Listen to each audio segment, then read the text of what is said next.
धर्म तो दुनिया में एक ही है, वह है सनातन धर्म। बाकी धर्म नहीं है, मत है, पंथ है, उपासना विधि है। इसने धर्म परिवर्तन किया है, इस पे केस कर दो। इंडियन कानून के मुताबिक धर्म परिवर्तन करना पाप नहीं है। आप लॉ के हिसाब से रोज धर्म चेंज कर सकते हैं और कानून आपको इजाजत देता है, कोई बंदा आप पर कुछ नहीं कर सकता। यहाँ तक कि अगर आपके ऊपर कोई पुलिस वाला भी इस विषय पे केस करता है कि आप लोगों ने धर्म परिवर्तन किया, तो उस पर भी केस बनता है, उसको सस्पेंड किया जाता है। आपको ये मालूम होना चाहिए कि धर्म परिवर्तन करना अपराध नहीं, लालच देकर धर्म परिवर्तन करना अपराध है। सब तो वध वोटां नफरत के नाम से सब तो वध वोटां कौन लैंदा? बीजेपी ते गृह मंत्री साहब मैनू कही जांदे ने कि तुसीं धर्म परिवर्तन नूं रोको। तुसीं जे कोई एक्शन लेना तो साडे नाल गल करो, सानूं दसो। बस उन्हां जिन्ना वोटां ते उन्हां दी आखा उन्हां दी गल करदे आ बस, ठीक है ना। इस करके जे हुण बॉर्डर सिक्योरिटी फोर्स है, Punjab police border security force के नाल BSF नाल मतलब मिल के काम करदी है, तो जिहड़ी पुलिस पंजाब दी है इकल्ले दी, फिर पुलिस तो देश की होगी ना। फिर जो देश ते हमला है, भावें वो ड्रग्स भेजते हैं, भावें वो पिस्तौल भेजते हैं, भावें वो किसी नूं भी शरारती अंसरां नूं भेजते हैं, वो देश ते हमला है। ते देश ते हमला पंजाब पुलिस रोक रही है, तो उसदे बदले तुसीं सानूं की दे रहे हो? साडा RDF का पैसा रोक लो, साडा तुसीं GST के पैसे रोक लो, साडे तुसीं हर कोई सहूलत दे विचों पैसे कट लो, हुण अद्धा रह गया। लोग हैरान थे कि ऐसे कैसे हो सकता है कि आप एक ब्रांच खोले और वो 25,000 क्रॉस कर जाए, सेकंड ब्रांच खोले 50,000, 40,000, 15,000, 3 हफ्तों में 15, 20,000। अमृतसर में 2 ब्रांचेस हैं, एक 9 एकड़ में है, एक हॉल में लगती है, हॉल के बाहर बड़ा ओवरफ्लो लगता है। Amazing result, reason anointing.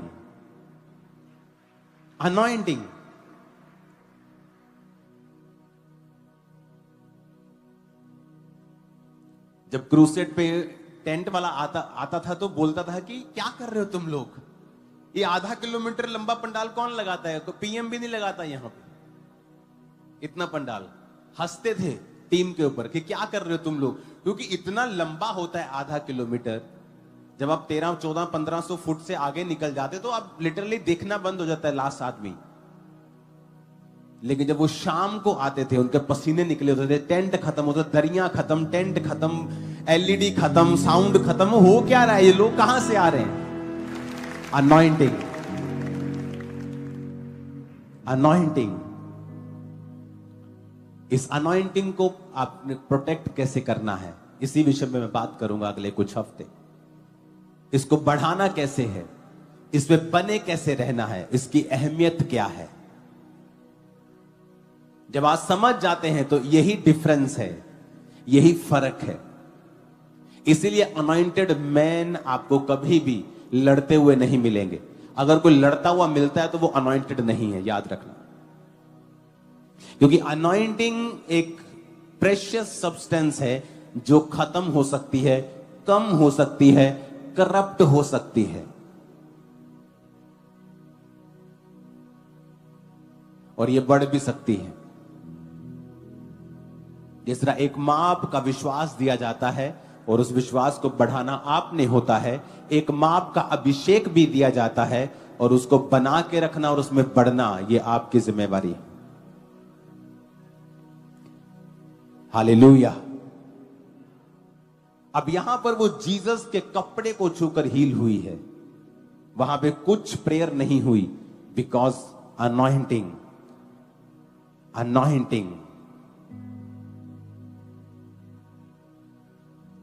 Hallelujah. इसके इतने अमेजिंग रिजल्ट हैं, मैं आपको कुछ गवाहियां खुल के दे भी नहीं सकता। आप ये इमेजिन करो कि जो व्यक्ति हमारे साथ हैं, काम करते प्रोफेशनल्स या और भी लोग, जिनके बेबीज नहीं होते थे, उनको नहीं पता, चर्च के लिए और हमारे लिए काम करने के बाद उनके बेबीज हुए वो, और वो बिलीवर्स नहीं हैं।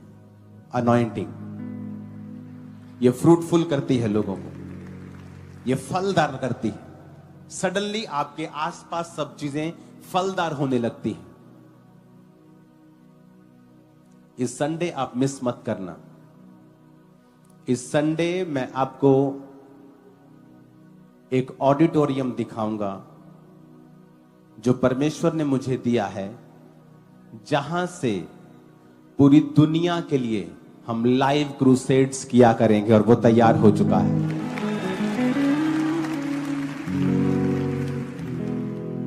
वो ऑडिटोरियम तैयार हो चुका है, उसकी जल्दी ही ओपनिंग की जाएगी और संडे उसकी पिक्चर्स मैं आपको रिलीज करूंगा, और वो उसका नाम है फायर ऑडिटोरियम।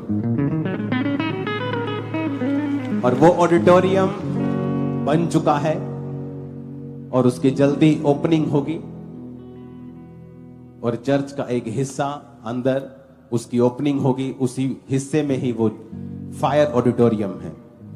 तो परमेश्वर ने वो मुझे दिया है जहां से लाइव क्रूसेड्स होंगे पूरी दुनिया के अंदर। जिन देशों में मैं पैदल नहीं जा सकता, बाय बॉडी से नहीं जा सकता, वहां से मैं क्रूसेड्स करूंगा, और खुदावंद ने कहा वो लाखों लोगों को लेके आएगा उन क्रूसेड्स के ऊपर। तो संडे मैं आपको उसकी पिक्चर्स को रिलीज करूंगा, और वो फायर ऑडिटोरियम परमेश्वर ने जो दे दिया है उसकी हम सेलिब्रेशन करेंगे, और फिर उसकी ओपनिंग करेंगे बहुत जल्दी। और तारीफ ऊंची चाहिए चर्च। हालेलुया। यीशु मसीह का एक कमिटमेंट है हम सबसे, प्रेम। कि यदि तुम मुझसे प्रेम करोगे, प्रेम, तो तुम मेरे वचन को भी मानोगे, और मेरा पिता भी तुमसे प्रेम करेगा, और हम तुम्हारे साथ वास करेंगे। हम देखेंगे परमेश्वर ने हमको बहुत सारे वादे किए, उसमें से कुछ वादे हम देखेंगे।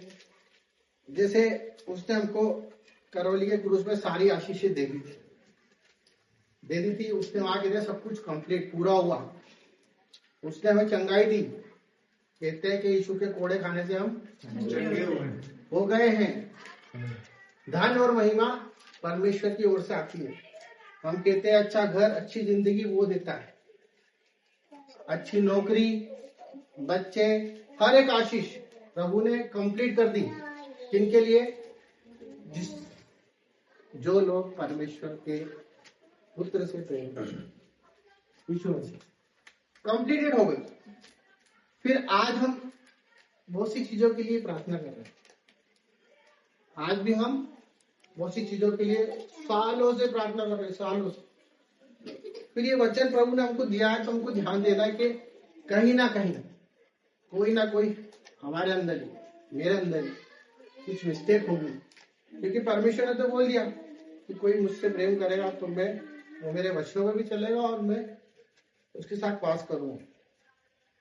तो वो जो क्यों है ना, वो हमको खटता है, विशेषकर मुझे, कि वो क्यों वो आशीष हमें नहीं मिलती है, क्यों वो चाबी आज हमें नहीं मिलती, जबकि परमेश्वर ने बोला कि सारी चीज तेरे लिए खोल रखी है।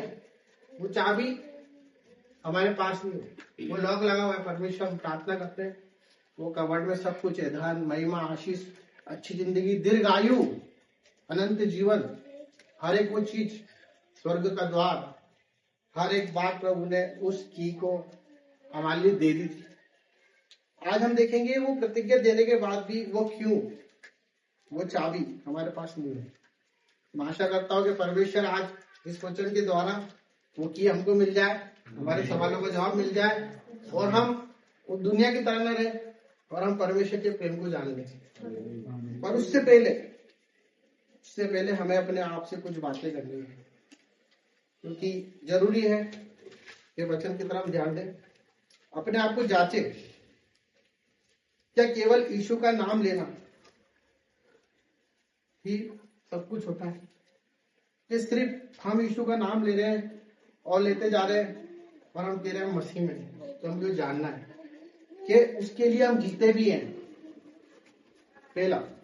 दूसरा हमें देखना है कि मसीह का प्रेम मुझ में दिखता है कि नहीं दिखता है। तीसरा हमको देखना है क्या मेरे शब्दों से मसीह को महिमा मिलती है कि नहीं, कि मैं उससे सिर्फ प्रेम करता हूं तो ये शब्दों से करता हूं कि हाँ प्रभु आपसे बहुत प्यार करता हूं, पर मेरी इनर, मेरी सोच तो प्यार ही नहीं करती। और हमको ये देखना पड़ेगा कि जब हम आईना देखते हैं, अपने भीतर देखते हैं, तो हम उसको दिखाई देते हैं कि नहीं, हमारे हृदय में वो दिखता है कि नहीं दिखता है। तो कुछ वचनों को हम देखेंगे, क्योंकि ये सब चीजें इसलिए है क्योंकि परमेश्वर ने हमसे प्रेम किया। उसने वचन बोला कि जो मुझसे प्रेम करता है वो मेरे वचन को भी मानेगा, मेरा पिता भी उससे प्रेम करेगा। प्रेम ऐसी चीज होती है जो हर एक चीज दे देती है, निस्वार्थ। मेरा बर्थडे था, मेरे भाई बहनों ने मुझे सब कुछ दिया, दिल खोल के प्रेम से दिया, है ना। वो प्रेम जो वापस नहीं लेता है। तो परमेश्वर ने सारी आशीष दे दी, फिर हमको क्यों नहीं मिल रही। तो हम भजन संहिता 118 उसका 8वां वचन पढ़ते हैं। भजन संहिता 18:8 यहोवा की शरण लेनी मनुष्य पर भरोसा रखने से उत्तम है। हालेलुया। परमेश्वर का वचन ये कह रहा है कि यहोवा का शरण लेना अच्छा है मनुष्य पर भरोसा रखने से, क्योंकि मनुष्य परमेश्वर ने बनाया, वो जानता है कि मनुष्य क्या है। मनुष्य पलट सकता है, परमेश्वर कभी नहीं पलट। तो वो ये कहता है कि हम उसके जीवन में, उसके शरण में रहते हैं कि जब हमें कुछ भी चीज की नीड्स होती है, कुछ भी चीज की हमको, हम तुरंत मनुष्य की शरण में चले जाते हैं, मनुष्य पर भरोसा कर लेते हैं कि ये हमारे लिए करेगा। परमेश्वर तो न जाने कब करे, पर हम पहले उससे बात कर ले, इससे बात कर ले, उससे परमेश्वर से हम बात नहीं करते। तो हमको ये देखना पड़ेगा कि जब उससे शरण हम उसके पास लेंगे तो परमेश्वर अपने लिए हर एक वो चीज कर सकता है। आज उसने वादा किया है कि तुम प्रतीति कर लो, जो तुमको चाहिए ना तुम प्रतीति कर लो, वो सब कुछ तुम्हारे लिए हो जाएगा। तो क्या हम जो जीवन जी रहे उसमें हमको देखना है कि बहुत से लोग हमारे आसपास भी हैं, हम चर्च जाते हैं, हम सब कुछ करते हैं, आराधना करते हैं, हर एक बात करते हैं, और हम देखें कि हमारे आसपास वाले लोग भी वैसा ही कर रहे हैं, पर हमारे जीवन का आकार वैसा का वैसा ही है जैसा आज से 5 साल पहले था, जैसा आज से 10 साल पहले हम वहीं के वहीं खड़े हैं। हम किसी चीज के लिए दुआ कर रहे हैं, वो दुआ हमारी हो ही नहीं रही। तो हमें पता लगेगा कि हम क्या मानो किसी मनुष्य के अधीन तो नहीं है, कहीं ऐसा तो नहीं हम किसी पर्टिकुलर सब्जेक्ट के ऊपर टिक गए, क्योंकि परमेश्वर तो देने के लिए बैठा है।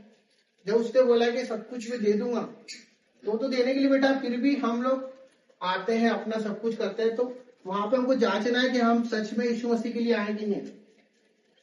हम कहीं ऐसा तो किसी को इम्प्रेस करना है, बुरा मत मानना, परमेश्वर वचन में लिखा है कि बोलो। हम आगे देखते हैं तीतुस 1:16।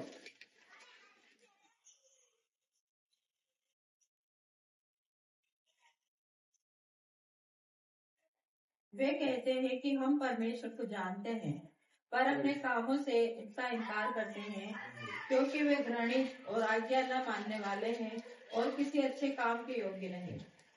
हालेलुया। परमेश्वर का वचन ये कह रहा है कि हम परमेश्वर को तो जानते हैं, पर उसके कामों को करते कि नहीं करते।